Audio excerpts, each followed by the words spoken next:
Sir press meet ಉದ್ದೇಶ ಇದೆ ನನ್ನ ಹೆಸರು ಸಿ ಜಿ ಶ್ರೀನಿವಾಸನ್ ಅಂತ, ಕರ್ನಾಟಕ ದಲಿತ ಉದ್ಯಮದಾರರ ಸಂಘದ ಕಾರ್ಯಾಧ್ಯಕ್ಷ. ಈ ಪತ್ರಿಕಾಗೋಷ್ಠಿಯ ಉದ್ದೇಶ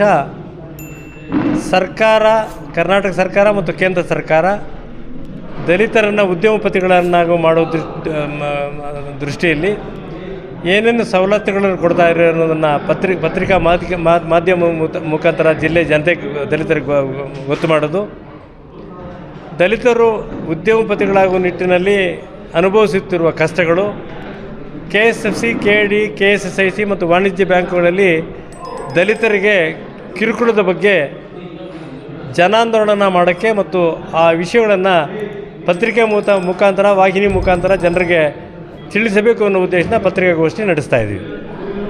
ಕರ್ನಾಟಕದಲ್ಲಿ KIDBಯಲ್ಲಿ ಪರಿಶಿಷ್ಟರಿಗೆ ಮೀಸಲಿಟ್ಟಿರುವ ನಿವೇಶನಗಳನ್ನು ಪರಿಶಿಷ್ಟೇತರಿಗೆ ಹಂಚಿಕೆ ಮಾಡಿ ಅನ್ಯಾಯ ಮಾಡಿರೋದು, SCP TSP ಹಣವನ್ನು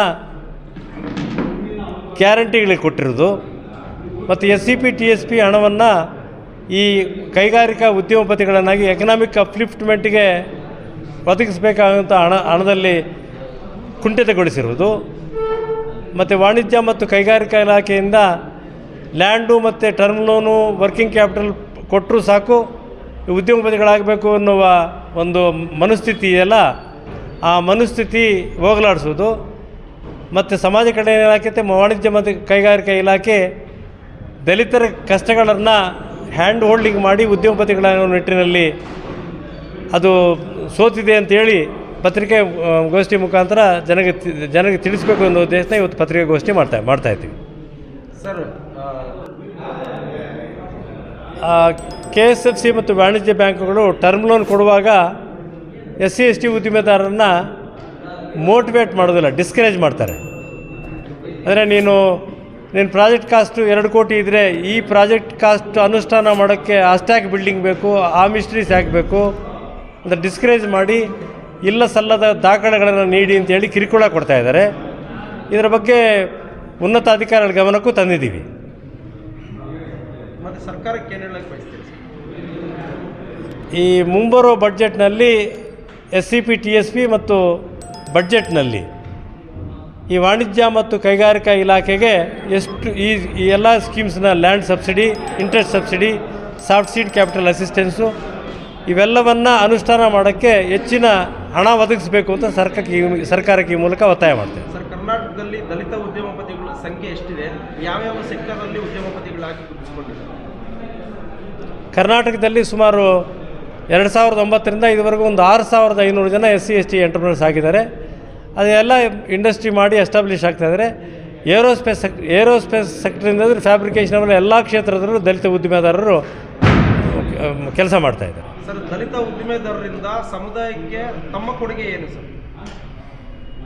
ದಲಿತ ಉದ್ಯಮೆದಾರರು ಈಗ ಅವರ ಸ್ಥಾಪನೆ ಮಾಡುವ ಕೈಗಾರಿಕೆಗಳಲ್ಲಿ, ಸಂಸ್ಥೆಗಳಲ್ಲಿ ದಲಿತ ಉದ್ಯಮೆದಾರ ಅಟ್ಲೀಸ್ಟ್ ಕನಿಷ್ಠ 50% ಆದರೆ SC/ST ಅವರನ್ನು ನೇಮಿಸ್ಕೋಬೇಕು ಅಂತ ಈ ಮೂಲಕ ಒತ್ತಾಯ ಮಾಡ್ತೀವಿ. ಆದರ್ಶ ಯಲ್ಲಪ್ಪ, ಕರ್ನಾಟಕ ದಲಿತ ಉದ್ಯಮೆದಾರರ ಸಂಘದ ಪದಾಧಿಕಾರಿ. ಇಲ್ಲಿ ಪತ್ರಿಕಾಗೋಷ್ಠಿಯಲ್ಲಿ ನಾವು ಹೇಳ್ದಂಗೆ ಸರ್ಕಾರ ಏನು ಸ್ಕೀಮ್ಸ್ ಇದೆಯೋ ಅದಕ್ಕೆ ಅನುಗುಣವಾಗಿ ಒಂದಷ್ಟು ಬಜೆಟ್ನ ಈ ವರ್ಷದ ಬಜೆಟಲ್ಲಿ ಒಂದಷ್ಟು ಫಂಡ್ಸ್ನ ಪ್ರತ್ಯೇಕವಾಗಿ ಮೀಸಲಾಗಿಡಬೇಕು ಅಂತ ಕೇಳ್ಕೊಳ್ತೀವಿ. ಸರ್, ಬ್ಯಾಂಕ್ಗಳು ಪದೇ ದಲಿತ ಉದ್ಯಮೆದಾರರ ಅಪ್ಲಿಕೇಶನ್ ಹಾಕಿರೋರಿಗೆ ಬೇರೆ ಬೇರೆ ದಾಖಲೆಗಳನ್ನ ಕೊಡಿ ಅಂತ ಕೇಳ್ತಾ ಇರುತ್ತೆ. ಅದಕ್ಕೆ ಬ್ಯಾಂಕ್ಗಳಿಗೆ ಮತ್ತು ಸರ್ಕಾರಕ್ಕೆ ಏನು ಹೇಳಕ್ಕೆ ಬಯಸ್ತೀವಿ? ಬ್ಯಾಂಕಿಂಗ್ ಸೆಕ್ಟರು ಇನ್ನೂ ಸಡಿಲ ಆಗಬೇಕು. ದಲಿತ ಉದ್ಯಮೆದಾರರಿಗೆ ಎನ್ಕರೇಜ್ ಮಾಡೋಕ್ಕೋಸ್ಕರ ಇನ್ನೂ ಸುಲಭವಾಗಿ ಲೋನ್ಗಳನ್ನ ಕೊಡಬೇಕು. ಕರೆಕ್ಟಾಗಿ ವರ್ಕ್ ಆಗೋಂಥ ಪ್ರಾಜೆಕ್ಟ್ಸ್ಗಳನ್ನ ಡಿಸ್ಕರೇಜ್ ಮಾಡ್ತಾ ಇರೋದು ನಮ್ಮೆಲ್ಲರ ಗಮನಕ್ಕೆ ಬಂದಿದೆ. ಅದಕ್ಕೋಸ್ಕರ ನಾವು ಸರ್ಕಾರದ ಮೇಲೂ ಕೂಡ ಈಗಾಗಲೇ ಒತ್ತಡ ಹಾಕಿದ್ದೀವಿ, KSFC ಮೇಲೂ ಕೂಡ ಒತ್ತಡ ಹಾಕಿದ್ದೀವಿ. ಸರ್, ಉದಾಹರಣೆ ಕೇಂದ್ರ ಸರ್ಕಾರದ ಮುದ್ರಾ ಯೋಜನೆ ಕನಿಷ್ಠ 50,000 ರೂಪಾಯಿ ಕೊಡ್ತಾರೆ. 50,000 ರೂಪಾಯಿಗೆ ಯಾವ ಉದ್ಯಮನ ಸ್ಟಾರ್ಟ್ ಮಾಡೋದು? ಇಲ್ಲ, ಕೇಂದ್ರ ಸರ್ಕಾರದ ಯೋಜನೆಗಳೆಲ್ಲ ಫೈಲ್ಯೂರ್ ಆಗಿದೆ. ಯಾವ ಯೋಜನೆಗಳು ಈ ಸ್ಟ್ಯಾಂಡಪ್ ಇಂಡಿಯಾ, ಸ್ಟಾರ್ಟಪ್ ಇಂಡಿಯಾ ಇದು ಯಾವುದೂ ವರ್ಕೌಟ್ ಆಗಿಲ್ಲ. ಸೊ ಕೇಂದ್ರ ಸರ್ಕಾರಕ್ಕೆ ಏನು ಹೇಳಕ್ಕೆ ಬಯಸ್ತೀವಿ? ಕೇಂದ್ರ ಸರ್ಕಾರ ನಮ್ಮ ಕರ್ನಾಟಕ ರಾಜ್ಯದಲ್ಲಿ ಯಾವ ರೀತಿ ಸ್ಕೀಮ್ಸ್ ಇದೆಯೋ ಆ ರೀತಿಯಾದ ಸ್ಕೀಮ್ಸ್ಗಳನ್ನ ಅವರು ಇಂಪ್ಲಿಮೆಂಟ್ ಮಾಡಿದ್ರೆ ಜನಕ್ಕೆ ದೇಶಾದ್ಯಂತ ಅನುಕೂಲ ಆಗುತ್ತೆ. ಒಟ್ಟಾರೆ ಸಮುದಾಯಕ್ಕೆ ಏನು ಹೇಳಕ್ಕೆ ಬಯಸ್ತೀರಿ ಸರ್ ಸಂಘದ ವತಿಯಿಂದ? ಸಂಘದ ವತಿಯಿಂದ ಸಮುದಾಯಗಳಿಗೆ ಏನು ಹೇಳಕ್ಕೆ ಬಯಸ್ತೀವಿ ಅಂದರೆ ಎಲ್ಲರೂ ಉದ್ಯಮೆದಾರರಾಗಬೇಕು. ಎಲ್ಲರೂ ಸರ್ಕಾರದ ಸವಲತ್ತುಗಳು ಏನಿದೆ ಇದನ್ನು ಬಳಸ್ಕೋಬೇಕು ಮತ್ತು ಸಂಘಟಿತರಾಗಿ ನಿಮ್ಮ ಹಕ್ಕುಗಳು ಏನಿದೆಯೋ ಅದನ್ನು ಪಡೆಯೋದಕ್ಕೆ ಎಲ್ಲರೂ ಒಟ್ಟಿಗೆ ಸೇರಿಕೊಂಡು ಸಂಘನ ಬಲಪಡಿಸಬೇಕು ಅಂತ ಹೇಳ್ತೀನಿ. ಸಮುದಾಯದ ಪ್ರತಿಭಾನ್ವಿತ ವಿದ್ಯಾರ್ಥಿಗಳಿಗೆ ಇಂಡಸ್ಟ್ರಿ ಮಾಡಬೇಕನ್ನೋ ಕನಸುಗಳಿಗೆ ನಿಮ್ಮ ಒಂದು ಸಂಘದಿಂದ ಏನಾದರೂ ನೆರವು ಸಿಗುತ್ತಾ, ಜಾಗೃತಿ ಸಿಗುತ್ತಾ? ನಮ್ಮ ಸಂಘದಿಂದ ಅರಿವು ಮೂಡಿಸುವ ಕಾರ್ಯಕ್ರಮಗಳನ್ನ ಟೈಮ್ ಟು ಟೈಮ್ ಮಾಡ್ತಾ ಇದ್ದೀವಿ. ಸಂಘದಿಂದ ಸರ್ಕಾರದ ಮುಖಾಂತರ ಏನಾದರೂ ಒಂದಷ್ಟು ಸಹಾಯಗಳನ್ನ ಕೊಡಿಸೋ ಒಂದು ಕೆಲಸಗಳು ನಿರಂತರವಾಗಿ ನಡೀತಾ ಇದೆ.